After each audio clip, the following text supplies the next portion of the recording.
So what's up, you guys? You're welcome to the Pop Culture Parrots. Please do not forget to like, to subscribe, to turn on your post notifications so you get notified each time that I post. So let's get right into it. So if you did not know, now you know that the white girls are currently beefing. So Bad Baby and Alabama Baker are currently in some sort of beef. And if you don't know who Bad Baby is, she went viral around 2015 because she was a delinquent teen and she basically featured on the Dr. Phil show. That was basically that long story cut short. She was basically a mess, a menace as a teenager. So she went on the Dr. Phil show. And Alabama Baker is the daughter of Travis Baker. He's an artist and is now currently married to Kourtney Kardashian. So now the whole tea is easily so summarized. Bad Baby had a baby daddy that was sort of abusive to her. Alabama Baker basically fucked Bad Baby's baby daddy, and Bad Baby got mad about that, and that's basically the summary of the whole beef. And to think the white girls were going to give rap culture beef one of the most interesting beefs we've seen in female rap in a long, long time, because everyone is super sensitive now. One of the most exciting and interesting beefs we've seen in female rap in a long ass time during Black History Month of all months.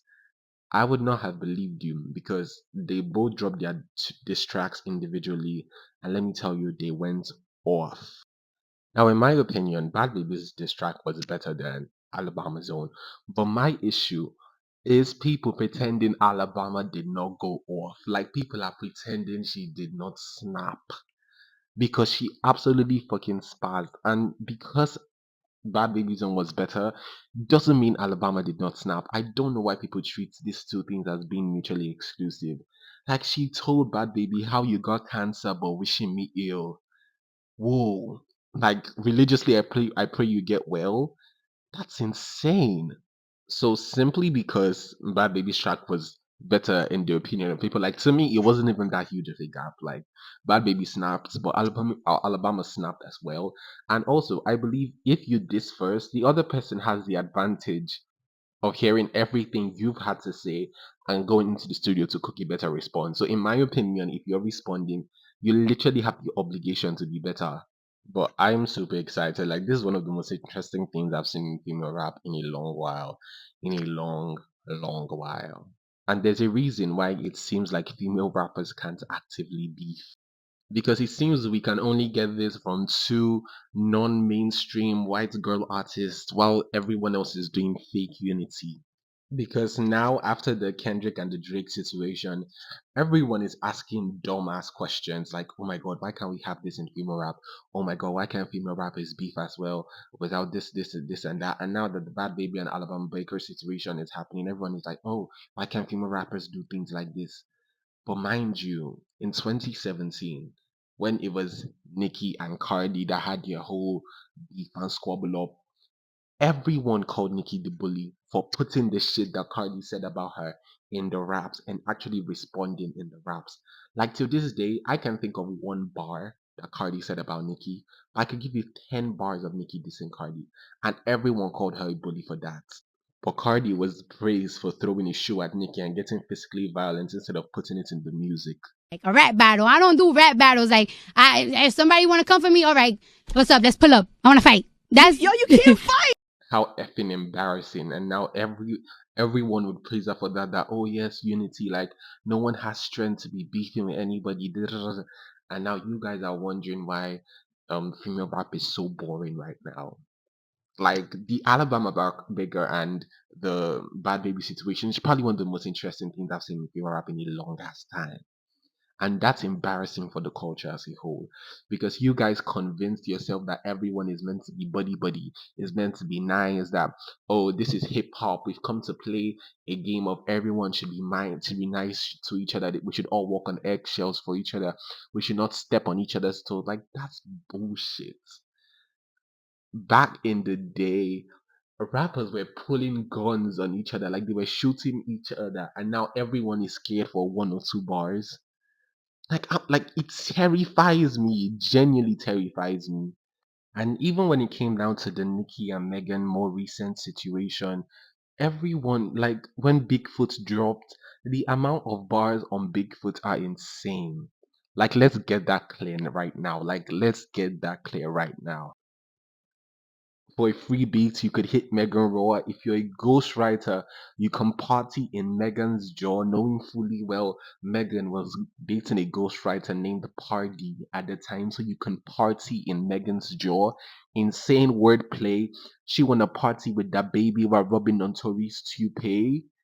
And everyone pretended like that was the worst thing on the planet. Everyone pretended like Bigfoot was absolute shit.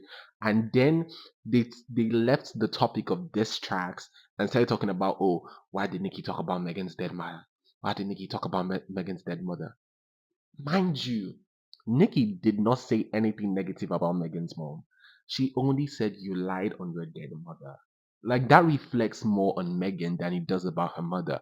But everyone, nobody wanted to hear Ish. Everyone decided to leave the entire part of the diss track when Nikki was actually talking Ish and start hyperfixating on things that were so immaterial. Because when Kendrick and Drake were beefing, Kendrick had an entire song dedicated to Drake's 8-year-old son, and everyone ate it the F up. But now everyone has a problem when it comes to Nicki. Nikki, she was like, you lying on your dead mama. Okay. Is all fair? Is all fair in games and rap battle? Oh. What did she didn't say nothing about her mother. She just said we're your mother's condition. You lying on your dead mother? Okay, you're lying on your living daddy.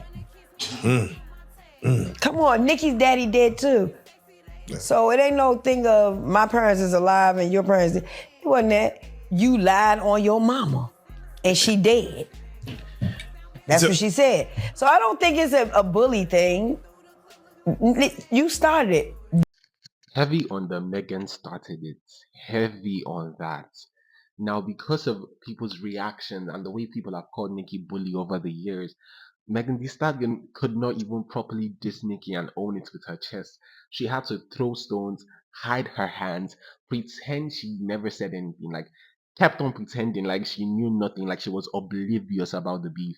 And everyone was eating it up on unbothered Megan. And that's the image that has been created about female rap. And now people are trying to wonder, oh, why don't female rappers beef? Why don't female rappers beef? Like, you people ran the last good battle rapper out of sport by calling her a bully persistently over and over and over again. And now everyone is wondering, oh, why can't female rappers beef? Why can female rappers beef? Why don't female rappers beef? Oh, female rappers boring. Meanwhile, y'all and y'all agenda are to blame. Even back in 2017, which was the last real battle I've seen between two female rappers who were actually talented, because even Nicki had to admit that Remy Ma had her bars on Shitha. So after Remy had said everything she could possibly say about Nicki's family, she dissed Nicki's family, Nicki's brother, Nicki's sister, Nicki's mother, she said a lot. Like Remy went in on Shita, and we can't deny that. But the moment Nicki said what type of mother leave her one son over a stack, you guys should have been knew that Nicki was insane from that line, because y'all forgot everything Remy said. Everything Remy said about Nicki's family. And then came on to Nicki talking about, oh, why did she talk about Remy's child? Why would she talk about Remy's child? Why is she speaking on people's children? But when Kendrick donated a whole song, dedicated rather a whole song to Adonis, everyone was eating it up. Everyone was eating it up. So now you've replaced talent and bars with mediocrity. And now you're wondering why there's an absence of female rappers who actually have bars, who actually have talent, who can spit, and who can actively engage in battle rap, which is part of the sport of female, of rap in general, of hip hop in general. Everyone wants to play nice because I genuinely don't get it.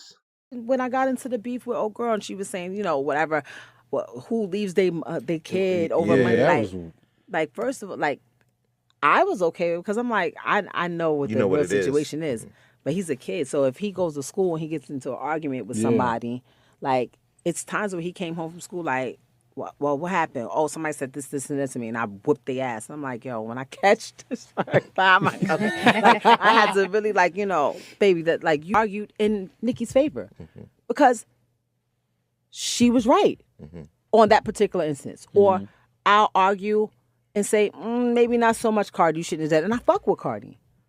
And I just stand for which. Point is, we can either be sensitive and woke or choose to accept rap for what it is. Like, period. You can't be sensitive and then complain about why people are not brutal about their raps. You can't have both, baby. But that's about it for this video. Please don't forget to like, to subscribe, to turn on post notifications so you get notified each time that I post.